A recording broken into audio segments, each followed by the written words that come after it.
Bemorimiz Qo'shtepa tumanidan murojaat qilib kelganlar. Yaxshiman, Allohga shukr. Asosiy tizza bo'g'imdagi og'riq, harakat cheklanishi, beldagi toliqish, yurganda oqsoqlanib yurishi, oyoqlardagi shish, o'tirib turishda ayollardagi og'riq bo'lish jarayoniga qiyinchilik bo'layotganiga shikoyat qilib keldilar.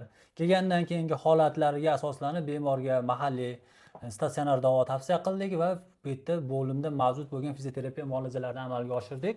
Tizza bo'g'imlaridagi shish, og'riq, bukilib yozilishdagi imkoniyatlarni cheklanish holatlari bor edi.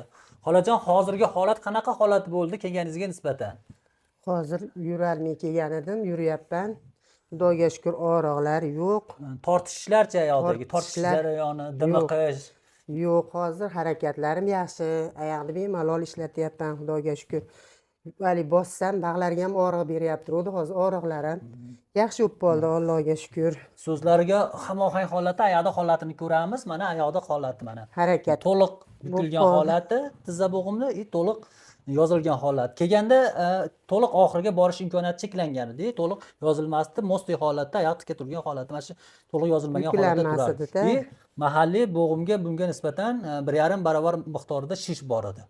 Mahalliy palpatorni ko'rganimizda og'riqqa bo'g'imda javob reaksiyasi yuqori bo'lardi. Hozir mana ko'ryapsizlar, og'riqqa ortiqcha reaksiya yo'q. Xudo xolasa, davoni davom ettirsa, ancha-muncha mahalliy bo'layotgan og'riqlar kamayib, holat ijobiy bo'ladi. Barchalarini omadlarini bersin, Alloh rozi bo'lsin. Biz ham xizmatlaridan rozimiz. Sog' bo'lishsin bizni baxtimizga.